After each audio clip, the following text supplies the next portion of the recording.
Wondering where you see the biggest disconnect for clinicians. When we look at compassion, it's much more contextual, and it is actually more of a wisdom that emerges from the context of the situation. It is a skill that can be developed. Today's episode cuts to the heart of a hidden superpower in pain practice: compassion, especially self-compassion. This is not simply be nice. Compassion is a context-aware wisdom that transforms both clinicians and patients. I'm excited because with us today is Shelley Prosko, a physical therapist, yogi, researcher, and co-editor of Yoga and Science in Pain Care, who's explored how compassion shapes better outcomes and how self-compassion sustains us in the trenches. By the end of this conversation, you'll learn why compassion is a developable skill, not just a nice to have, how self-compassion quiets the inner critic and boosts resilience and care quality, a real patient story where a simple letter writing prompt shifted pain, posture, and presence. And stick around. Whether you're burned out, questioning your impact, or striving to hold deeper presence for your patients, we'll leave you with tools you can use tomorrow. Now, on to the episode. This is the Modern Pain Podcast with Mark Cardula. Where did compassion start coming into your practice? I know you spoke of burnout, and that's a massive issue. I think we're seeing it more and more with some of the systemic demands in some of our healthcare systems, definitely here in the States. And I know, speaking to some of my Canadian friends like yourself, that there's some challenges there as well.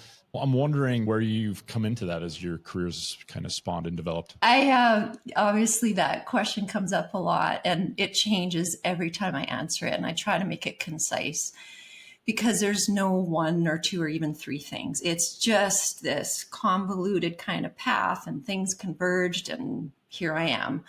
But one thing, when I do reflect on that question, one thing that comes to mind is, I don't know, it's just always kind of been in me.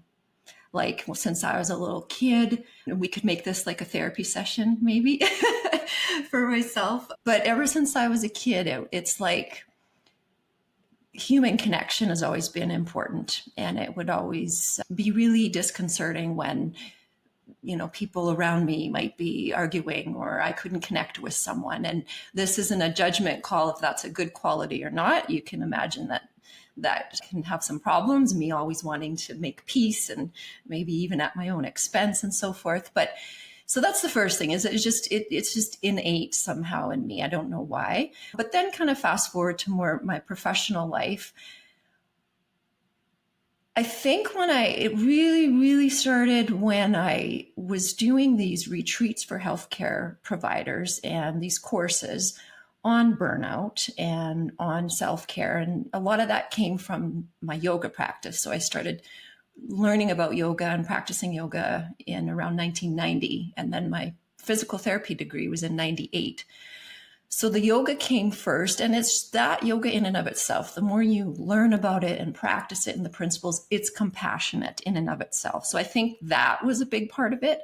But then when I was teaching these retreats and these courses, I started really learning more about, wow, this compassion thing and what it is. And when we research and prepare and look at the science around compassion, we start to see, wow, this really, there's something to this. And all of my experiences as a clinician, so, compassion for the people that I serve, compassion towards myself, what I was reading in the literature in preparation for these courses was really lining up with my life experience as a human being in the world and as a clinician.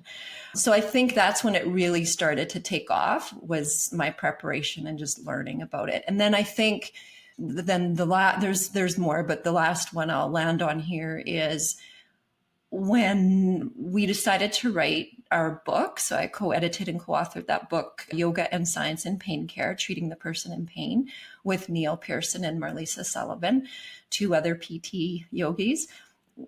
I decided I really wanted to write a chapter on compassion in pain care and all the different orientations around that, compassionate care for our patients, and why that's so important. Besides just the obvious, it's probably a good thing to do, but there's some deeper layers that I learned about that. And then compassion towards myself as a clinician and all the benefits around that. And then helping our own patients, or helping our patients cultivate their self-compassion, like towards themselves and towards themselves. So then I knew I wanted to write a chapter about that. And then that was around 2015. So almost 10 years ago now. Well, somewhere around there, 16, 17. And so once I started to really dive into looking at the literature around that, that's when things really opened up as far as why am I so interested in this topic. Wondering where you see the biggest disconnect for clinicians. I think it's a compassion. I think sometimes clinicians will implicit, of course, compassion, but as you mentioned, there's more layers to it than I think the average clinician recognizes. I'm wondering if you could talk to what you see as the misconceptions out there from just a everyday clinician that may not be into the depths of maybe some of the literature and things that you've read, that maybe understanding some of these layers may help them in their own practice. So I think the first thing is that most people in general, but clinicians in particular, have this idea that compassion is, just don't be a jerk. It's let's just be kind. It might be challenging at times, but that's it. It's not that hard to do. Maybe it is at times, but just be a good person, be kind. That's good. That's a good idea. And we can all agree on that. But when we look at compassion, it's much more contextual, and it is actually more of a wisdom that emerges from the context of the situation. So it is a skill that can be developed. So it's not just this idea of being aware and recognizing that someone's struggling, whether it's yourself as the clinician or the person in front of you. That's kind of a given that they're struggling, but then also having the motivation to want to alleviate it. Of course, you could say, okay, that's kind of a given in what we do. But then there's this other part that's behavioral, which is the actual action. That's the engagement part or the inactive part. And that is the part that we can develop. And that is the part that, like I said, is contextual. And there's many, many factors that depend on whether our response or our silence, our discernment of what to do, what not to do, what to say, what not to say, the whole context of that therapeutic interaction, what makes that a compassionate moment or a compassionate interaction depends on so many different factors, not just being kind. And we could even unpack being kind. Like, what does that even mean? And in compassion, that entails being aware of your own needs as the clinician and meeting those needs. So we need to be also regulated so that we can be more compassionate. So the wisdom can emerge in the context, right, of that situation. So that's part of compassion, is how regulated are we? How clear are we? How much can we take the perspective of another, and especially at times when it's really, really challenging. And then there's different barriers to that as well, of course, that we can get into. And then there's just the whole idea of being aware of the person in front of us and their needs. And the more aware we are of our own state, physiological state, emotions, we have research that shows the more aware we are of the other person's emotions even, and their needs. And then the better we are able to provide what might be this compassionate response. And the response will, or the ingredients that prime for a compassionate response are, we have a list of them. And part of that is being attentive, being present, being aware of your own physiological state. And then, of course, just being fully embodied, which can help prime for this compassion wisdom to emerge. So I think, just to summarize that, to your question really specifically, it's more about just being kind. And we can even unpack what kindness means, which includes taking care of yourself and then really serving the other person in front of you, which is a whole skill set. We could talk for years about, what does that even mean? What does that look like?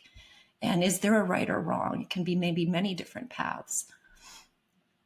You mentioned some of the kindness to ourselves as clinicians, which I think sometimes, I know for myself, definitely was something that was lacking. I had this immense amount of pressure and harsh inner voice that would always tell me I was not enough, couldn't fix people, which again, that was the thought process for a good chunk of my early career, of thinking that was going to be some sort of technical skill I was going to achieve to be able to reach some of these folks. You also mentioned a little bit of some of the barriers, because I am a huge fan of your work and compassion, and have dug a little bit into Kristen Neff's work a little bit as well. What do you see as the barriers? Because clinicians, sometimes the being present part and being like fully engaged, embodied, and being able to respond to the emotions and the context in the room and create a context where you are fully there and you're fully engaged with that person in front of you. Obviously, with some of the systemic challenges of productivity and various things, and that brings up barriers. But I wonder if you could speak to some of the barriers you see, and maybe any thoughts or strategies you've helped clinicians develop to best deal with some of them. So barriers. So we can kind of divide this up into barriers to providing compassion for another person. So providing compassionate care to our patients, and also barriers to providing compassion to yourself as the clinician. So, and they overlap a little bit, but let's just start with the barriers to providing compassionate care. So that's right. I agree. There's systemic barriers, and those are real, and we cannot just, breeze past those. So we've got things like time, rushing, seeing 15 to 25 patients a day or something, like, just the time can be a barrier. The lack of support maybe from the organization. If you're working in an organization where compassion isn't really looked at as something that's necessarily worth or valued, necessarily worth really cultivating or valued, that will really influence the type of care that you are able to provide if you don't have that support from the leadership, from the organization. And of course, every organization will have that on their mission statement. So every organization, of course, will pay lip service to that. But then how do the inner workings, what do the inner workings look like? Is it a compassionate place? So those are some real barriers, productivity standards, and so forth. But then looking at more inner barriers, so what the literature says, some of the barriers can be your own, as a clinician, your own physiological state. So if we are dysregulated, or we've got whatever going on in our own lives, neurobiologically, that changes a person's capacity to offer compassion. And if you think about it, it just makes sense. If we are in a state of stress, sympathetic nervous system maybe is up a little bit higher, fear, fright, flight. And it doesn't mean you're pulling out your hair and you're really stressed, but at a low level, you got a lot on your plate. What's going to happen neurobiologically is the areas of the brain that are more likely to reach out to others, to be caring and concerning for others, the prefrontal cortex, all our executive functioning, being creative, being able to problem solve and really be present for someone, those are all going to reduce if our own physiological state is not regulated. So there's lots of different things that we can try to do. We're human, we're not perfect, it's going to happen, but that is one thing. And to your point of, what are some things? It doesn't have to be yoga. I'm not trying to turn everybody into a yogi, but some sort of reflective practice or presence practice. Some kind of mindfulness practice. You can do it while you're eating, while you're going to the bathroom, just something where you have a practice where you work on focusing on maybe just your breath for 3 minutes, focusing on just scanning your body or anchoring. There's lots of different practices, obviously, that one could do, and lots of different depths. Maybe you want to get really into it and spend 20 minutes a day meditating, or maybe something a little more simple, like just trying to be a little more mindful with your everyday activities. So that would be a barrier, is your own state. Another one can also be this idea of the clinician not really believing that compassion is useful. And it's this idea that compassion is going to be letting you off the hook, whether if you're too nice to someone or too kind or too nice to yourself, you're going to let the person off the hook, or you're going to let yourself off the hook. And maybe you really think it's unhelpful. So how you would mitigate that? First and foremost, it's really looking at what you think about self-compassion or compassion in general, and really exploring and reflecting on that. What do you think about that? What are some misconceptions or beliefs? And there's a few questions I have that you can reflect on, like, I think offering kindness towards myself is selfish. Or I think I need to be hard on myself so I can be the best I can be. I don't feel I deserve to be kind to myself. I fear if I become kinder to myself and less critical, then my standards will drop. I fear that if I'm more self-compassionate, I will become a weak person. And so just exploring those ideas to yourself and looking at what actually the research says is the opposite to a lot of these things. So being more compassionate towards yourself actually shows it is an inner source of strength, and you become better at coping, and you're more resilient, and it's not selfish. It actually allows you to be more caring and concerning to others. That's some fascinating research. The more compassion you have towards yourself, the more care and concern you have to others. Self-indulgent, a lot of people think, I'm just going to get too soft and just lay on the couch all day. But again, the whole definition of self-compassion is not to harm yourself. If you are indulging, that in and of itself is not self-compassion. But the idea that it will reduce your motivation has, in my own experience and in the literature, has been debunked. It actually enhances your motivation. And it's rooted in so much genuine care and concern for yourself that you want to do what you can to make healthier choices and really take care of yourself, versus the self-critical point of view. If your motivation to change is coming from a self-critical point of view, that's more associated with anxiety, and it's rooted in fear. So it might help you in the short term. It might help change your behavior and motivate you. But in the long term, it's associated with that anxiety, and you're doing it from a place of fear and being in competition with yourself or others. So changing your behaviors, being motivated to change your behaviors, if that's rooted in self-compassion, the literature shows it's a much healthier and more sustainable way forward. So I think I went off track a little bit there on some of the barriers, but I think that just spoke to the barrier, which is a big one, Mark. It's a big can of worms I opened up. One of the barriers to providing compassion for others, for the person in front of you, and even for yourself, is misconceptions that you may have about compassion. And that's about all I'm going to say there, because as you imagine, that's a whole practice that the clinician has to kind of do on their own and explore on their own. I definitely can hear some of the voices in my head of some of those things that you hear clinicians and those misconceptions I go through. I'm going to be soft if I'm too nice to myself, and I don't deserve to be kind to myself. And it's interesting. I think some of the things that's been helpful as I've embarked in ACT over the last 5 or so years is really that how well that lands as far as this voice that this inner critic that we all have, that I think it's been very helpful to, one, understand we all deal with it. Yeah.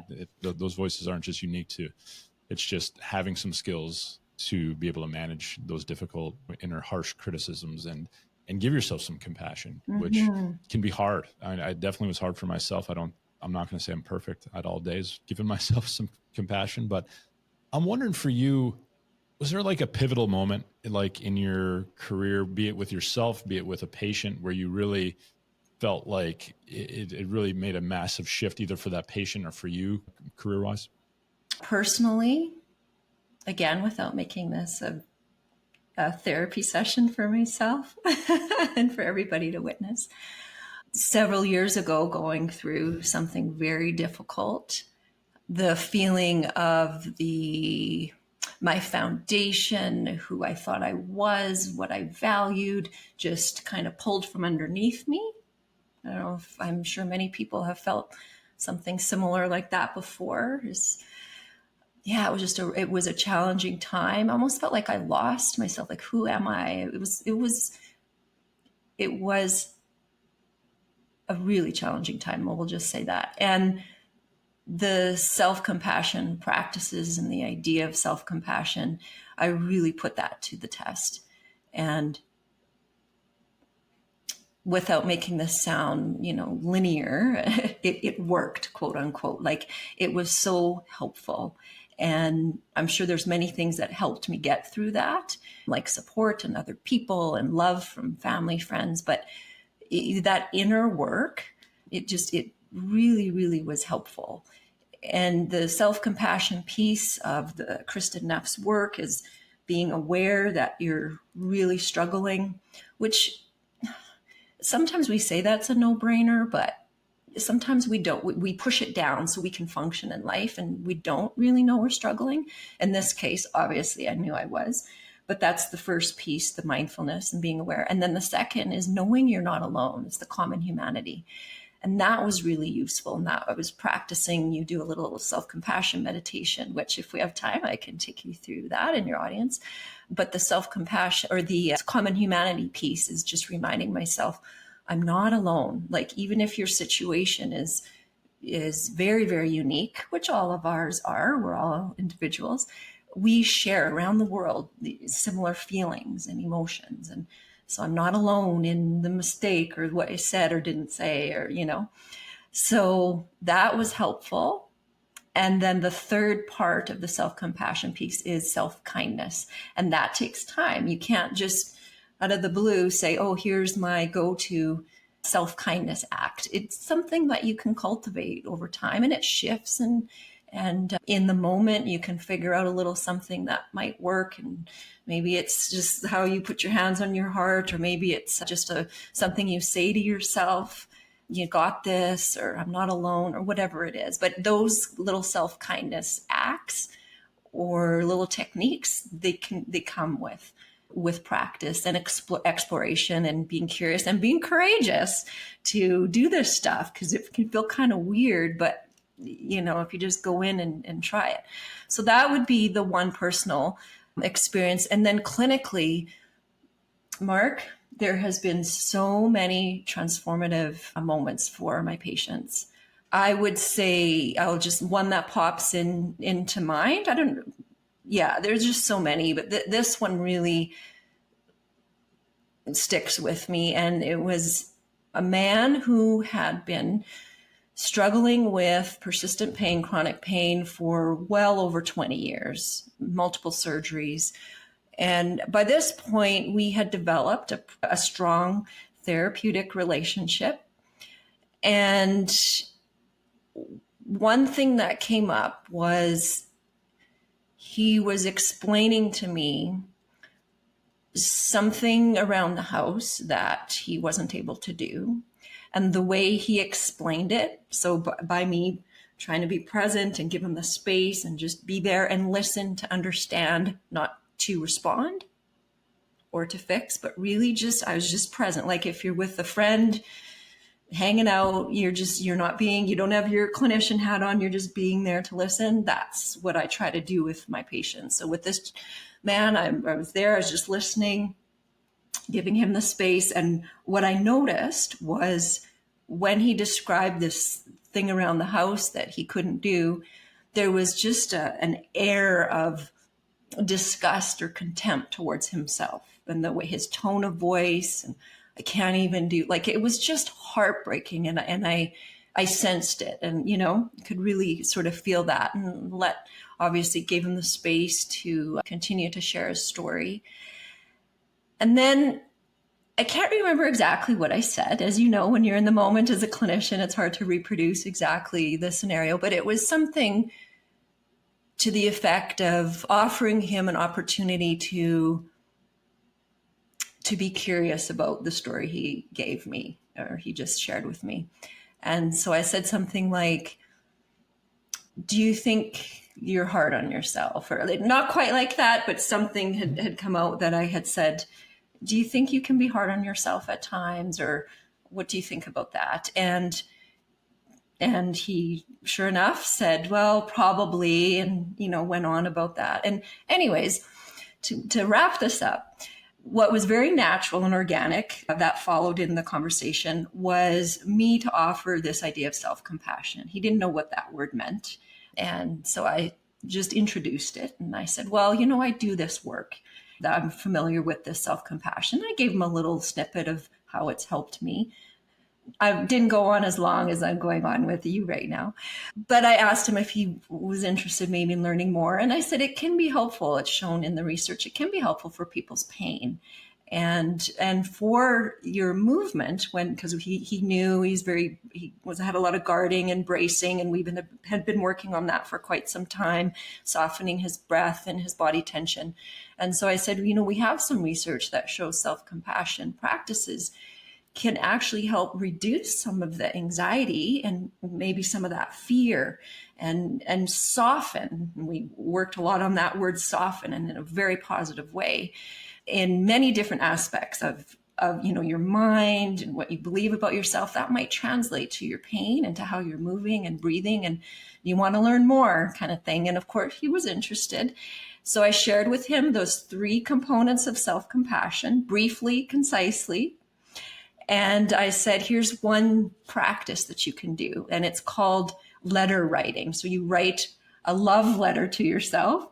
I said, it could be a friendship letter. And, and when we joke around and have some fun with it, and I make it light for him and not heavy, like, this man in central, part of the Alberta world that he's going to be writing this love letter. So he was all for it. And he said, I'll give it a try. Sounds kind of weird, but we'll see. Comes back. He wasn't able to do it. It was too awkward for him. But what he found himself doing was he wrote a letter to someone in his life that he needed to, that was long, long overdue. And I'm not kidding when I say when he came in for that session, he looked different. He was his posture, his face, there was a softness, a tenderness, beautiful, and moving better. And yeah, it was transformative. So that was pivotal. I do think, even though he wrote a letter to someone else, there's a self-compassion component there. I'll stop. That was long, but it was beautiful. And from then on, he understands what it is, still working on it. Like you said with yourself, Mark, and me as well. We're not perfect. Of course, we're still self-critical. That's our culture in North America anyways. We think that self-criticism is going to help us in life. That's what we're taught, that if we don't do that, we're going to not be excellent. We're not going to pursue excellence. And that's all been debunked by literature. In fact, that self-compassion makes you more resilient, makes you be able to sustain and strive for excellence, not perfection, but excellence, even better.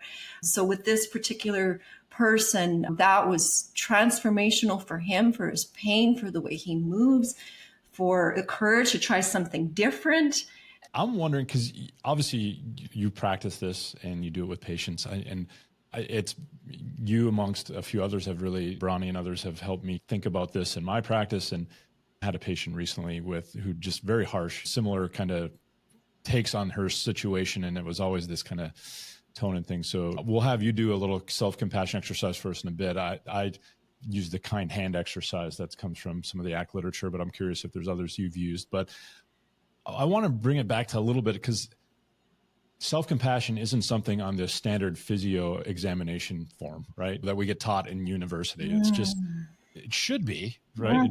I think we need to start bringing these things into the room a little bit more and helping students recognize, and young physios and veteran physios who are maybe new to this, that can be a very helpful thing for you to recognize when somebody is just overly harsh and that inner critic is just beating them up. And if you listen, you'll hear it, like you said, like the tone, just how people are phrasing things, almost that tone of disgust folks get with themselves. I'm wondering how you would recommend a physio who's trying to figure out where to start as far as how do I bring this into my practice and have some utility with it versus it being this kind of nebulous thing that I maybe not fully grasping how I'm going to make this something that's part of my intervention strategy with somebody. Yeah, I love that. And this is easy, one website answer. So you'll be happy. I won't go on and on this one. Kristen Neff, go to her website. I think it's self-compassion.org, but basically just Google Neff, Neff, self-compassion, Neff.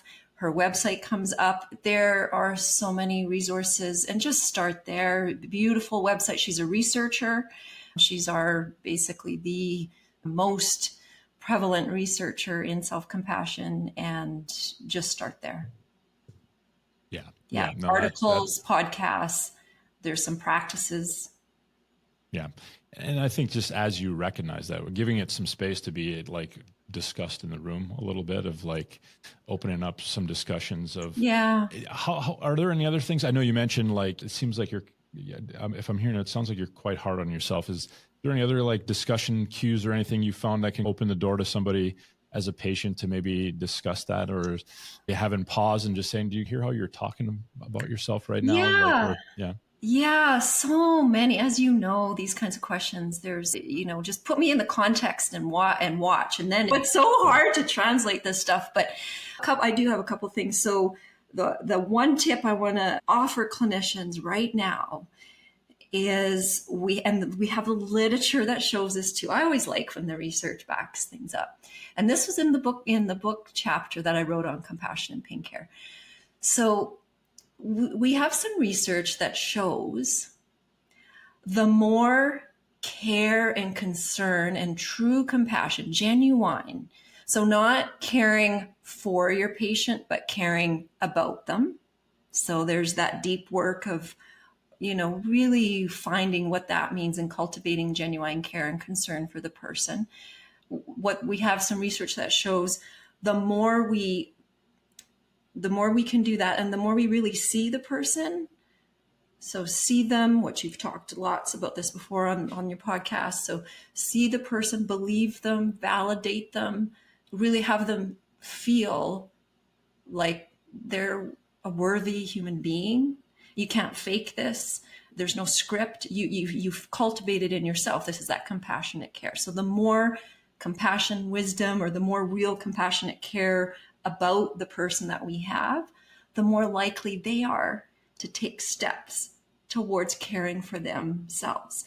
And one of the research studies, it was a few years ago, and they had 10 women. It was a year-long study in this rehab hospital in, I think it was Norway or somewhere over there. And what they found was, their aim was to improve or increase these women's self-care, self-management, self-care, kindness towards themselves. And what they did was just provide real compassionate care and love to these women. And they found that once that happened first, only then were they able to care for themselves. And I did have a quote, I think it's somewhere here, but I don't think I have it anymore in front of me. But it's a beautiful quote from that study saying it wasn't until these women felt, and they said they felt believed and heard and seen, and then they felt worthy enough to take care of themselves. So that would be my first tip for clinicians, is work on that part first. Show the person, that you're not judging them. And that can be challenging at times for us for a variety of different reasons. But other tips, getting back on track here to your question, on how to offer the patient in front of us some tips to be more compassionate. Yeah, or just how to like bring it into their practice too, like, right? Yeah. How to have a clinician to just be more purposeful with consideration of it, because I think it just doesn't get considered for a lot. I mean, for my, especially, it's just not something that's educated on. And I think it can be a huge piece when people can soften their stance on their own selves and their own situation, that it opens up some space for them to maybe do some things. I think what I said it's a nice start, and being aware and exploring self-compassion. I know that's an elusive, it's not like a good take home tangible thing, but that's what it is explore self-compassion on your own. start to bring it into your own life, reflecting on it, maybe even practicing it.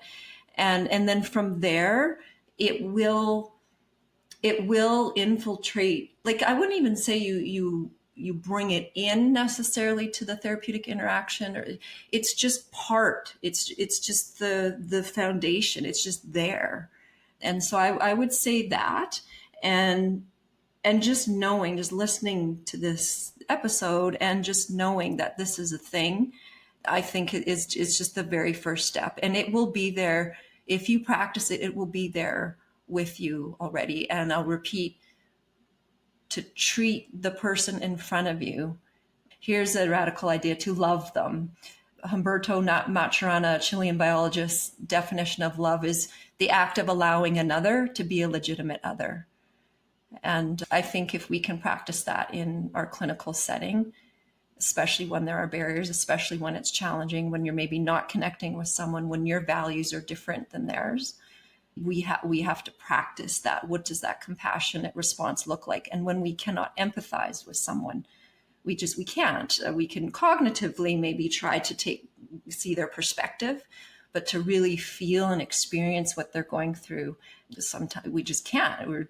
The social demographics might be completely different, but we can still offer a compassionate response. And then from there, that self-compassion naturally emerges when the person experiences what it feels like to be really cared about and for. So hopefully folks are listening to, I think so often our clinicians get so stuck on the hard skills or the technical skills, and not and this would be probably considered a soft skill, which honestly, it bothers me the way they term it, just because it can be difficult to develop a little bit. And it sometimes starts with ourselves. Like you said, if you can't do it to yourself, it's gonna be hard for you to do it to somebody else. So let's rebrand soft skill to humanistic. Okay. Sorry, I interrupted you, but I think that's a good rebrand. I'm fully on board with that for sure. Cause it's one of my pet peeves, because I do think, and those are the skills that I would argue drive outcomes, that drive your therapeutic alliance, and drive a lot of what goes on, and allows any of this supposed technical. And I'm not saying there's no benefits of being skilled technically in certain things, but man, if it's behind somebody that doesn't have compassion and is not showing that humanistic side, it's going to be hard for that outcome. I mean, you're missing a huge component of what could really make some outcomes positive with patients. Oh, and we have research that shows that as well. And we could rebrand soft, because I've thought of this a lot. We could just say, well, how about we just change what we think what the word soft means? Because we think we're so negative around the word soft. That's good, yielding, and we could go on and on about that. However, I think that's hard to do with our culture. So I think just rebrand and just say humanistic skills. Also, before you go on to your next point or question, I have to insert this, Mark, for our profession. If this doesn't motivate the clinicians listening, I don't know what will. For our profession, I've been thinking a lot about this and learning a lot about AI and everything coming in. We know that there are lots of jobs that are going to be shifting over the coming years. And we already see things online in our profession that you can do the technical stuff online, whether it's, what are these exercises, or you can find a lot of things, and I'm being very futuristic, but that will, I do believe, infiltrate our profession, where you don't need a human being. You can get even better care, technical care, from AI. And so what do we bring? Well, these are the soft skills, the humanistic skills that AI won't be able to bring. So there you go. I've actually had a couple of recent posts is like, the AI should be stimulating us to lean into our humanity more than ever in clinical practice, because if it's just the technical algorithmic stuff, you should be a little bit concerned if you don't have the ability to just bring that authentic humanity to an encounter that people value, right? I just did a talk for Physio Matters on this, about how the people's opinion, like, people don't want AI to be driving the boat. And now maybe that's changing. That was the 3 years ago research study of consumers. So maybe that's changed, but I think we still, as humans, that deeper connection, that authentic caring, the authentic the ability to provide an atmosphere for someone to be seen, be heard, be listened to, and be validated. I just don't think AI is going to get to that point. It can be very helpful. I think if we use AI the right way, it can very much help us be more human. That's where I think AI could be the most helpful. Take these stupid menial tasks that have us buried in our EMR and not being present with a person. I think that could be helpful. I agree. Yeah, 100%. And when we're looking at pain care, persistent or chronic pain care, we know the therapeutic relationship is key. So just even pedaling back and just saying, this isn't this is a good thing to do or a luxury. Like, this is the essence of improving patients' lives, their pain, their outcomes, quality of life. Like, it's non-negotiable, really, when we look at the literature. And so it just makes sense. And then the other thing I just really want to emphasize is, as a clinician, you do what's your style, and you keep that style. This isn't about changing yourself and being something you're not, like some lovey-dovey, or was just like, no, be yourself, do you. And with these concepts, they can come together, and it's all about,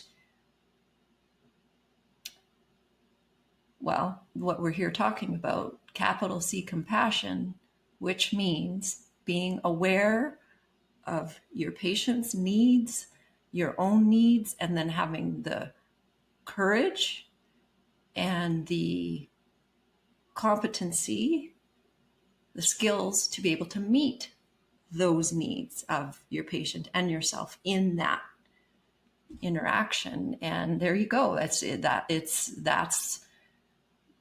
the skill, which makes it better for both you and the patient, both clinician and patient, and then therefore longevity in your career and just better outcomes for your patient. And we'll link some of the amazing resources that Shelley has on her site and some of the things from Kristen Neff's site in the show notes, so folks can check that out. But I would highly recommend developing these skills, not just more for yourself, because again, if you can do it to yourself, it's much more easy to transfer that to a person in front of you who's dealing with some difficult times.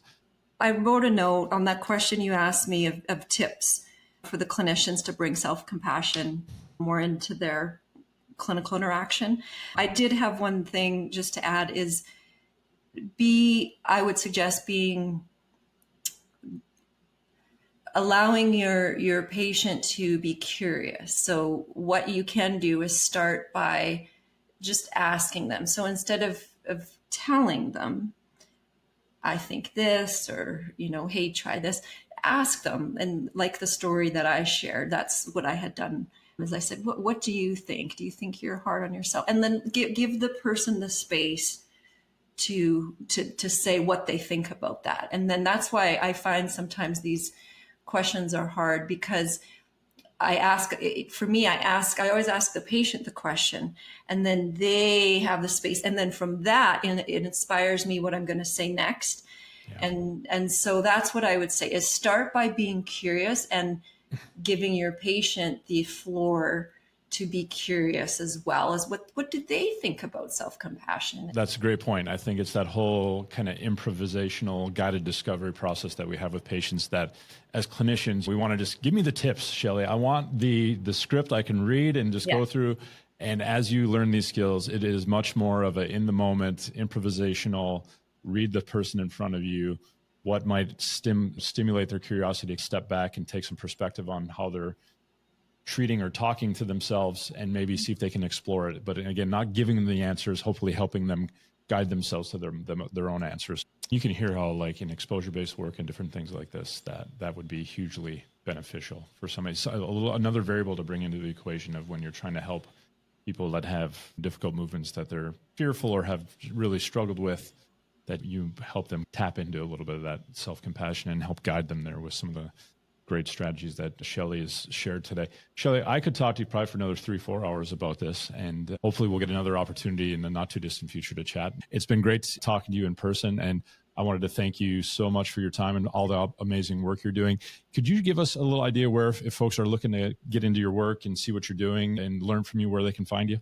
Yeah, I think the best is just go to my website.